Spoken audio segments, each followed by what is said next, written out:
மயிலாடுதுறை மாவட்டம் மயிலாடுதுறை நகரில் தனியார் பிரியாணி கடையில் நேற்று ஆய்விற்கு சென்ற நகராட்சி பெண் ஊழியர் பிருந்தா உள்ளிட்ட 3 பேர் மீது கடை உரிமையாளரான திமுகவைச் சேர்ந்த அபில் என்பவர் மற்றும் சிலர் சேர்ந்து தாக்குதல் நடத்தியுள்ளனர்.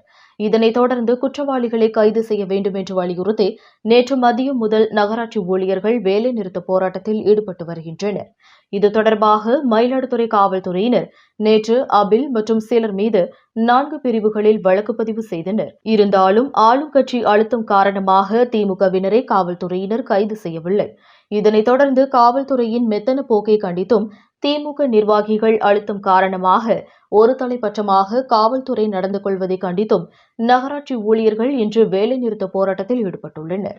தொடர்ந்து நகராட்சி ஊழியர்கள் மற்றும் ஒப்பந்த பணியாளர்கள் ஆட்சி அலுவலகத்தில் உள்ளே அமர்ந்து தர்ணா போராட்டத்தில் ஈடுபட்டு வருகின்றனர். ஊழியர்களுக்கு ஆதரவாக தமிழ்நாடு அரசு ஊழியர் சங்கம், CITU தொழிற்சங்கம், சத்துணவு ஊழியர் சங்கம் உள்ளிட்ட சங்கத்தினர் நேரில் சந்தித்து ஆதரவு தெரிவித்த நிலையில் தமிழ்நாடு நகராட்சி மற்றும் மாநகராட்சி ஊழியர்கள் மாநில சங்கத்தின் சார்பில் மாநில பொருளாளர் சுவாமிநாதன் போராட்டத்திற்கு நேரில் வந்து ஆதரவு தெரிவித்தார்.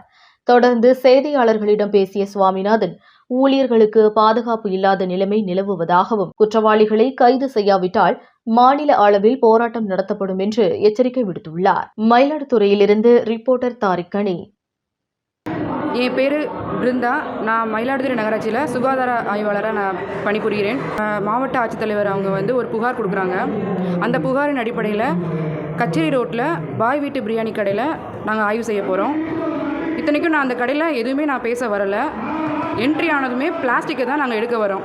அந்த பிளாஸ்டிக்கை எடுத்ததுக்கு அந்த கடை உரிமையாளர் என் கையில் இருக்க பிளாஸ்டிக்கை அதாவது ஒரு முரட்டுத்தன்மையான ஒரு இதில் பிளாஸ்டிக்கை பிடிச்சி இழுக்கிறாங்க.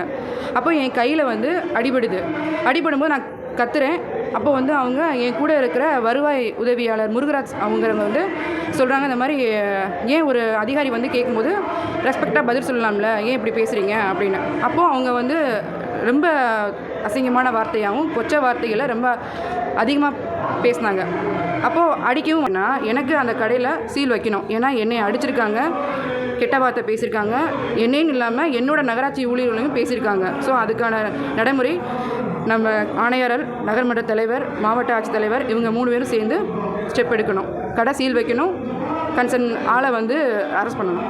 4 பேர் எஃப்ஐஆர் தான் போட்டிருக்காங்க, இன்னும் அரெஸ்ட் பண்ணலை. இன்னொன்று அவங்க முரண்பாடாக கட்டடம் கட்டி வச்சுருக்காங்க. அந்த கடையில் என்க்ரோச்மெண்ட் ஃபஸ்ட்டு பண்ணணும் சார். மாடியில் ஹாஸ்பிட்டல் ஷீட் ஒன்று போட்டிருக்காங்க, அது ஒன்று. இன்னொன்று அவங்க கடையில் பறிமுதல் பண்ணோம் நாட்கள் பட்ட பொருள், சிக்கன் வேஸ்ட்டு, சிக்கனு, அப்புறம் மைதா மாவு, இதெல்லாம் நாங்கள் எடுத்தோம். அவங்க இதுலேருந்து கலெக்ட் பண்ணோம். வித் ஃபுட் சேஃப்டி ஆஃபீஸரோடு நாங்கள் கலெக்ட் பண்ணோம். ஸோ அதனால் நாங்கள் அந்த கடைக்கு போய் சீல் வைக்கணுக்காக போனோம். அப்போது இந்த போராட்டங்கள் எங்களை எதிர்த்து பேசவும் எங்களை அடிக்கவும் தான் இந்த போராட்டங்கள் தூய்மை பணியாளர் மூலம் போராட்டம் பண்ணோம்.